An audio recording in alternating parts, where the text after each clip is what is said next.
we're seeing a lot of deals happen. I mean, unfortunately, Too many deals. people that need to sell are selling, and if someone is out there looking for good deals, they could find things right now. I'm surprised there's not more people looking for deals. I don't know people are why. sleeping on that. Don't sleep on that. They should be looking at resale. I would say there's a lot of condos, especially the newer Downtown, condos yeah. that went into closing, and those that weren't able to sign because they couldn't advertise it on MLS, for whatever reason it didn't change hands. Now they're putting it up for sale.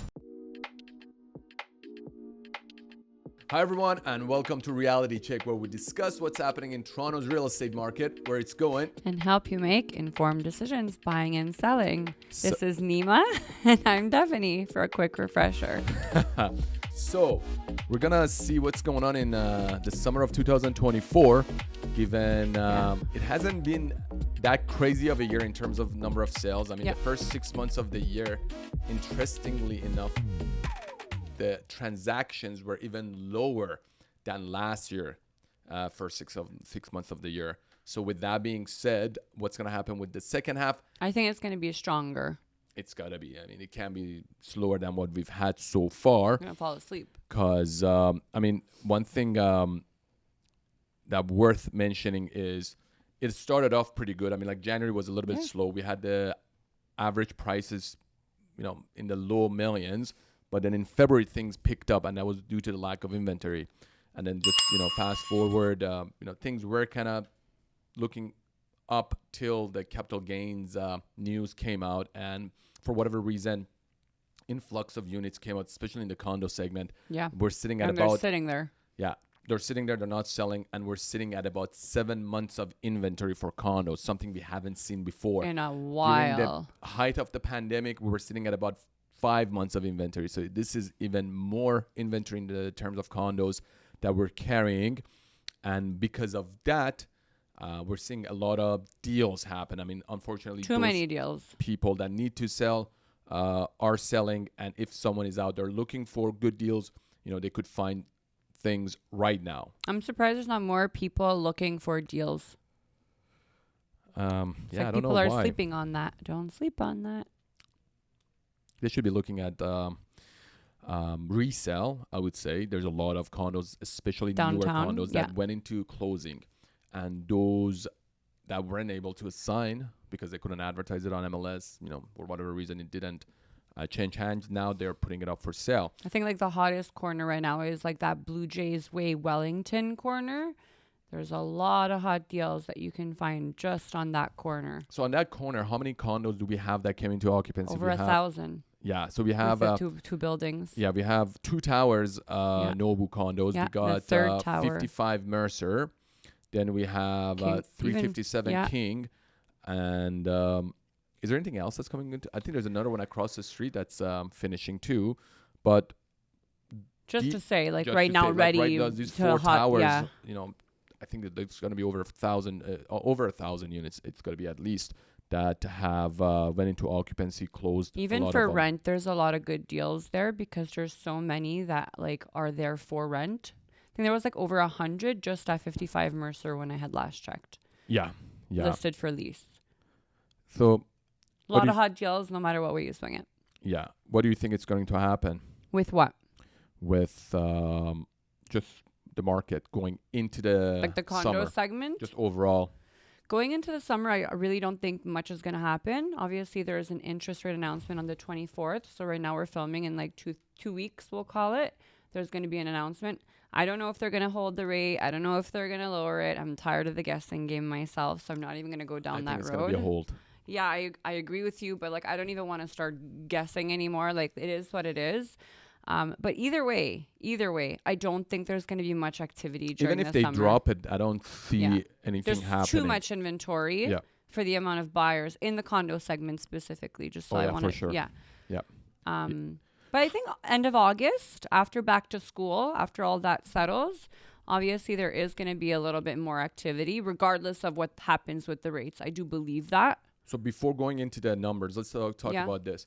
If someone is looking to sell right now, would you say they should go on the market right now, or wait till September? I have this conversation with like sellers all the time. I just had one this morning. It really depends where you are, what product type you have. Do you have a unique property? There's so many factors, and what your unique situation is. I think that is the number one thing you have to get, out of the way and discuss on the table. But I just want to leave people with this, and this is kind of the little seed that I wanted to plant even with my client this morning.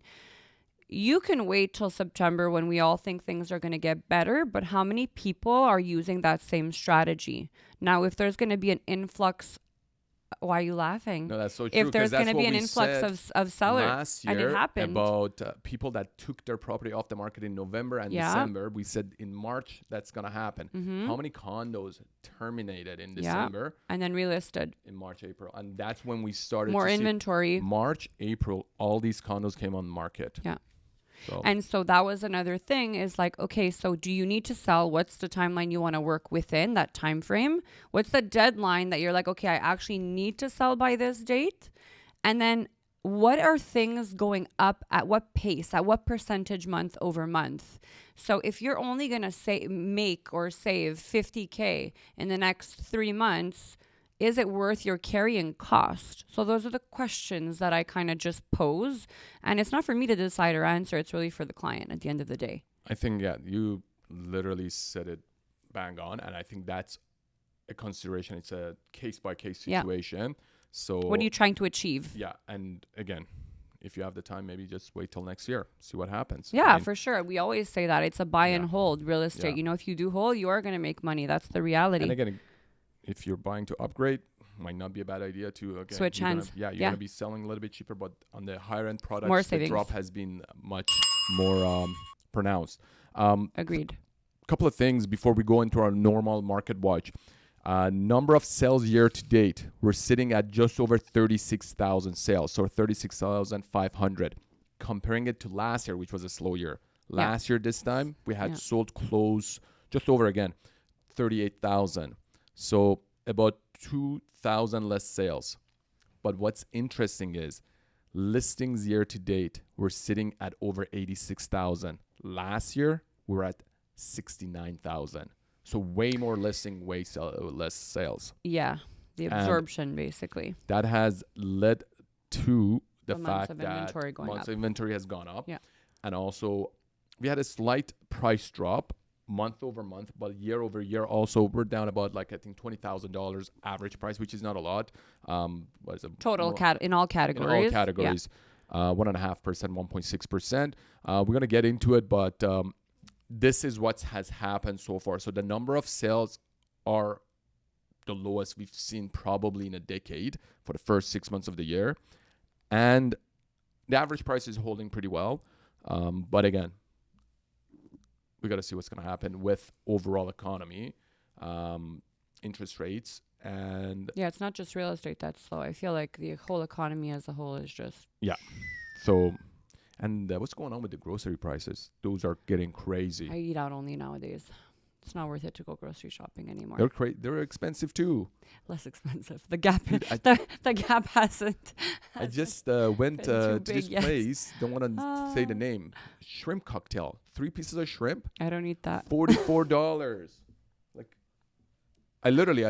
That's crazy. I wanted to see what it is, That's and it crazy. was in a Ziploc. When they opened, I saw That's it. disgusting. And they put it in the You little should say sauce. the name. No one should go eat there. Oh my God.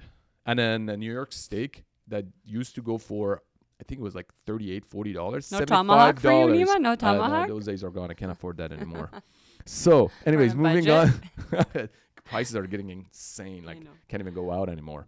So, number of sales. So, yes, just over 6,000 sales last month. As we've discussed, as we progress through summer, activity becomes slower. So we've seen an uptick since March. So March, we had over 6,000 again, went up to 7,100, came down slightly in May. June, we're down to 62. Most likely July and August is going to become slower. It's the active listings that are concerning. And the active listing has built up to over 23,000, which is, in my opinion, it's insane. Insane. I was talking to Chris. Chris is like, oh no, that's normal. But I mean, normal for who? For when? Yeah, well, in Toronto, we haven't seen levels like this. I mean, I love Chris. Usually we're looking at around 10,000, 14,000, 15,000. Maybe that's on the higher side. We're looking at 23,000. That's like double. Actually, you know what? I'm going to go back and see what I we've really had. do take his, like, what he says to not to heart, but for face, because I really do trust that he has the knowledge.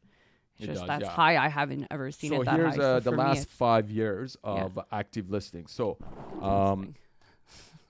23,000 active residential listings this year. Last year was 14,000. Look at that. That's wow. 2022, 16,000. 2021, when the craziness of the prices was happening, 11,000. 2020, 14,000. 2019, if you recall, like market was starting to pick up, and market was still slow. We were at 19,600. Yeah. So I guess if you compare the sales units, we'll go back to that chart just now. It does make sense, and he is always right. So that just proves that he is. Go right at the bottom, 2019 unit sales, 8,000. We are right back in 2019, if you think about it. Yeah, pretty much. Like, I would say a little bit worse than 2019, but it feels like it because the interest rates are too high compared to what it was. I think 2019, I'm just guessing it was in around 3.5%, 4% majority of the mortgages. So going back to the market watch, months of inventory has risen to 3.8. So this is the very first time this year that we're hitting, this high number. We had some higher numbers last year, though. So Last it's year, not so bad. Yeah, last year in October, we had 4.2. So I feel like this number is going to go up. I said that last month. It's going to go up. It's gone up again this month. Next I feel month like this is too. going to go Yeah. a little bit higher up. Agreed. Days on the market, 20 days. And average prices are pretty much flat, I would say, since last month, which is sitting at 1,162,000. One thing about the days on market, we get this question a lot. Oh, my house is, sitting on the market maybe 20 days. That's normal. And what's going on? Well, these numbers are based on when a property sells. So if you had a listing that sat on the market for 6 months at a crazy price, and they took it off the market and they relisted it at a much lower price and it sold, that number gets translated. Not so the from whole time. Yeah, from the time the listing went active and it sold. So if the listing was active and the listing agent did a price drop, they canceled, relisted, that whole like 30, 40, it's like 60 it never days happened. Never happened. In the numbers. In the numbers. Yeah. So that's something to Consider. be mindful of. Which we see a lot of. Yeah. And this is a number we got to use to see, okay, if the agent is doing the proper marketing, if your place is looking its best. As usual, all the usual. And you're on the market over 20 days, you haven't sold, then it's most likely the price. It's not most likely the price, Nima. It's the price. Yeah, it is a price. Thank you. Just I say it. should stop I don't know maybe why we try to smooth things over. It's the price. It's always the price. Yeah. So with that being said, I think that's pretty much the stats for it. There's not much to talk about the stats. A few things I think we should touch base on, like what's happening in the pre-construction market. I would say not a lot of launches. We had 1515 Shepherd that launched. Price point, pretty good price points. They're hovering at in around 1,000. Rise and Rose. Rise and Rose. I think it's one of the best deals out there. Good builder. Green Park, amazing builder. Yeah. There are some units there available still. Even though they say it's sold out, it's not. No, it didn't. The first tower did. The second tower is still. I have the price list, so they're still there. No, I'm saying. But they have great deposit structure. You're looking at about 2.5 years of delivery time if they pull it together. And the price, the key thing is that the price for pre-construction, when you're buying it very close to what the resale is selling, that's when you want to be buying. And this project, when the gap is tight. Which right is now, like a lot of units that are selling in Richmond Hill are hovering in around $900 a square foot to $1,000. And in this project, there's a lot of units in the 900. So I think it's a good deal. It's a good deal to be had. And I just want to, like, the builders are not going to love this, but I don't think they watch our podcast anyways. What if they do? Well then filter it. No, you know what? Then they should hold us to it, and they should give our clients the deals. You can negotiate a little bit right now with builders, maybe not on a new launch. Yeah. But there are some little more incentives you can squeeze out of the 100%, builders right now. 100%. So that's something that we never had before. Listen, Before it was like, here it is. It's a take it or leave it. If you don't want it, somebody else will take it. Now, the buyers in pre-con have a little bit more power. So take advantage of that. it comes down, I think, to the agent too, and the Of course, and the relationship you have with the relationship, yeah. builder. 100%. We have had people that we bought pre-con and we negotiated things Yeah. for them, price-wise. Locker, little things, Locker. like more extended deposit I structures, don't want to splitting go them into up a bit details. more. Yeah, exactly. Yeah. Yeah. So like, there's a lot. But of that things was never before. Yeah. It was never like you that, could, right? Before you could not negotiate these things. And now I you don't can. think that's going to happen again for a long again time. once the Once it's market done. stabilizes. So So, one of the reasons that I think pre-con could be good for a lot of people that can't get into the market right now is just the fact that you put money slowly into it. the mortgage And, rates hopefully will have you- softened. Yeah. By the time it's Mhm. done, you have your 20% Paid deposit off. that you've paid in over 2 or 3 years, and then you can go get your mortgage. But one thing that's interesting to me is what the government really says about, you know what, we're coming up with these programs that we want to make homes affordable. Laughable. And it really it gets crazy when I look at these things. And one thing that I want to talk about soon is the fact that one of the realities of pre-con that just happened recently last month and I did not see that on the news nowhere. And it's about the affordability of pre-cons and the development charges. So development charges are on the rise. It's been Over a year. It's been happening, and we know if you are buying a new condo or a home, you have to pay the city something called development charges. It's for them to improve the infrastructure, sewer, schools, whatever. You even have sometimes park levies accessibility, and whatnot, basically. Everything, water. But it's getting out of control. So, I mean, for government to say we want to make affordable homes, so we got a supply issue. We want to build new homes and we want to make those homes affordable. Exactly. Yeah. So you got to increase the supply. And there are things happening that doesn't go with the narrative that they're selling. They're selling with their act. So one of them is the development charges that they just increased. So I have here 1-bedroom and 2-bedroom charges back in August of 2023, which had gone up already, I think, from like mid 20,000. 1-bedroom right now is sitting at over 37,000. 2-bedroom is sitting at close to 57,000. Guys, before anything, make sure to hit that subscribe button, do that thumbs up, and share it with anyone you think that would find this useful. These rates went up in May of 2024. For a 1-bedroom, it went up to 44,774. 2-bedroom went up to 68,500. So there was an increase of 7,600 for 1-bedroom, almost 12,000 for 2-bedroom. Since May till June, they increased that again. And I don't think they're going to stop. Was not reported anywhere. In June, the 44,000 that was just increased went up to 52,600. 2-bedroom went up to over $80,000. So if you're buying a 2-bedroom in the city of Toronto, $80,000 you have to pay for the development charges. Keep in mind, though, a lot of the builders, that's where they have those incentives. But from a builder's perspective, there's only so much they can offer they from build that into the price. Yeah. So that's why when you go and look at these pre-cons and you're like, okay, you know what, breakdown. the price is so insane, is because their margins are pretty much thin. We've had 42% increase on a 2-bedroom. It's crazy. In June of 2024, since August of 2023. It's insane.